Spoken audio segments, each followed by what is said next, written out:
Hello everyone and welcome back to the Great Book of Grudges. My name is Nathan and today we're going to do something a little bit different. As you are aware, the beta went live yesterday, which is going to focus around campaign AI, player bias, and just a lot of stuff. Today, I want to go over what's happening with campaign movement in general, including the minor factions, seeing how long they survive for, and how quickly we'll start to see the large empires forming, as they were forming relatively quickly in the live game. Now for this, I'm not going to try look at the anti-player bias. I think it's quite important to have a more in-detailed look, but we can look at the empires, we can look at everything else. I am going to use Mixu's Unlocker, it's a mod, to be able to play as the island nation of the High Elves that really nobody ever touches. In fact, I will have no diplomacy because I'm trying to make sure that no faction ever sees me, and we're going to just kind of open the map every now and then in a different save, so making sure that the mod for the console commands doesn't override what's going on, and just continuously looking at how this is going to affect the game moving forward. Now this is going to be through one campaign, however I have done this multiple times, up to 50 to 80 turns depending, because that's usually the average on how people will stay playing on a normal campaign. That's the one that we're trying out here. So it's just to see the general gist of how the world is. So let's jump right in because there's a lot to talk about. So we're going to be jumping into intervals of 10 turns, the first being turn 11 as you start in turn 1, and from the very beginning it looks pretty standard. It is pretty interesting to note that a lot of factions are still relatively active, and really the main surprise is obviously the Crooked Moon Mutinous Gits still being there. It looks like a lot of these minor factions are still holding out, even against Queek, which is quite impressive. Normally he takes Karak 8 peaks very, very early on. Interestingly enough, I've seen in this beta that it has slowed down Malekith a little bit, but most of the Chaos factions up north are pretty much the same. Wolfric being a lot more active, I'm not sure why is that, maybe some faction potential was tweaked there, and Valkyria becoming a lot more active, pushing down into Nargothrond. When it comes to more of the Northern Chaos Race, again, more of the same. They are pushing in a lot more. I have seen the USEX push into Cafe a bit more in turn 10, well, turn 11 here. It's pretty impressive to see a bit of movement and still a lot of minor factions up and running. Hell, I don't think at this point, no, it's just going over it. Numas is still standing. Yeah, Cetra hasn't completely taken out Numas. Lustria feels the same, Southlands feels the same. This is very early on into a campaign, so that's kind of expected. Turn 21, and this is where we're going to start seeing a little bit more movement. So I have to keep turning off the game and then restarting just to make sure that everything works fine. Multiple saves are there too. A lot of the minor factions are still up and running. Numas is still up and running too. Very, very curious there. Most of the main factions are pushing in quite dramatically, and there is more or less the same result that I've seen in 3 campaigns total that I've been trying this out.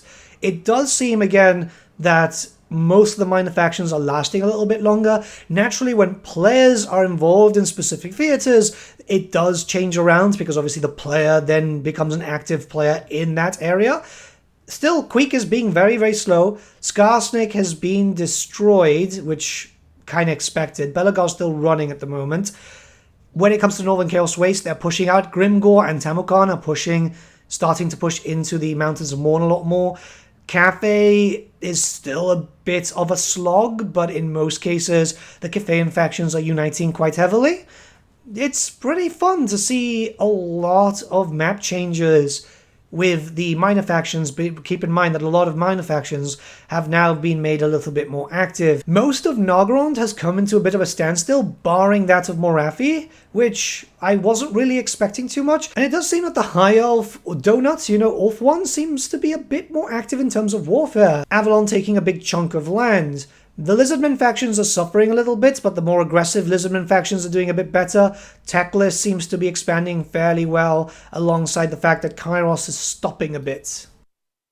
Turn 31 now, and we're down to 147 factions, which doesn't seem like a lot, but keep in mind there's like a lot of minor factions with just one settlement, sometimes 2, and they get taken out fairly easy.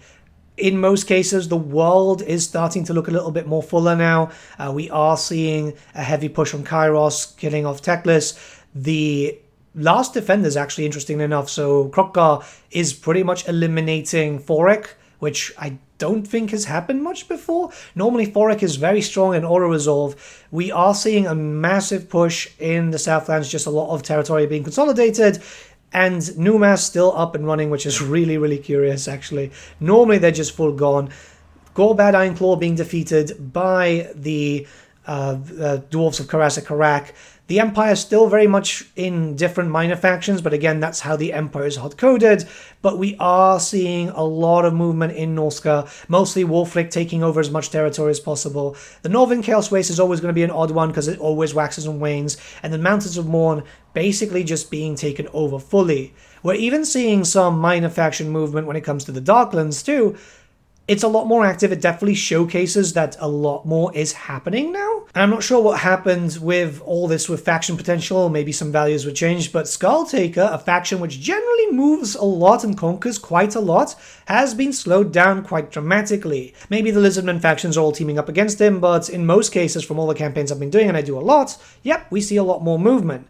Now, we're going to move in straight into turn 41. And turn 41, there is only 129 factions. That's still better than it was before. It's been a very small reduction from the last 10 turns, which shows that factions are standing a lot better overall. No factions realize that I'm there, so obviously no player bias. They're not being busy trying to attack me. Again, minor factions still doing relatively well, but it's looking to be more focused around the majors now, as a lot of the minor factions are vassals, imperials also, but the grand majority of them have been eliminated. It's still not bad. This is a campaign on normal. This is where the game gets balanced on, so I figured that this was the best way to find the results. Norska being a lot more active than expected. They're even starting to push into Bretonnia and also a little bit into the Empire. Northern Chaos Waste, the same as usual. Cafe, more or less the same. I do see Zhao Ming pushing out a lot more. He does have the support of Greasus there. It just feels a lot better. I think having the minor factions last a little bit longer and provide a little bit of a doorstop is nice for the slowdown of the empire building. Because how the game generally works in some cases is the factions that are further away from you have a little bit more potential at launch, so they will expand more. But I'm not seeing a lot of that when it comes to, for example, Lustria. We are very far away from that. We're not seeing very large empires forming. We're going to stop at turn 51, and over here, yeah, the results can be kinda expected. Well, not so much. Krokgar has completely gotten rid of Thorgrim. He's pushing in now. He's starting to fight a little bit with a few different factions. The dwarfs are doing very well. It looks like the dwarf tide is coming back, with Sufbar even still remaining, so some minor factions are still up and running. The overlords of Zardok are still there, which is really weird. Normally they're eliminated very early on by Tretch, but I guess now that the Chaos Dwarfs are starting to recruit proper units, they're going to be a little bit stronger overall. Chaos up in the north, the Northern Chaos Waste, I mean, there's not really much to talk about there. They have tried to push in and they've been repelled a few times. Zatan pushing straight into Cafe and losing a lot of territory too. Lokia, which generally does very well, has been stopped in his tracks.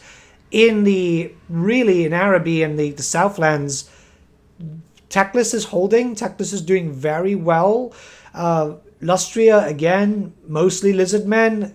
Bjorn Bow is keeping everything going up there. We are seeing Tyrion taking over Orth-1 quite heavily now, though, which is very, very nice, because I was actually streaming a very long campaign of Lokia a while back, and even at a turn 100 and something, Orth-1 was not united. Now it's looking a little bit more united. This is all looking very good. I think that this AI change is going to actually benefit the game a little bit. Let me know what you guys think in the comments below. Let's start a bit of a discussion. If you want to see more of this beta, you can pop down to twitch.tv/thegreatbookofgrudges. I will be live streaming that as from today, doing Vampire Coast, because I need to get my achievements done. And yeah, we're going to check out and see how the faction works and just everything works right now with the brand new AI. Have a good day, everyone. I'll see you all again very, very soon.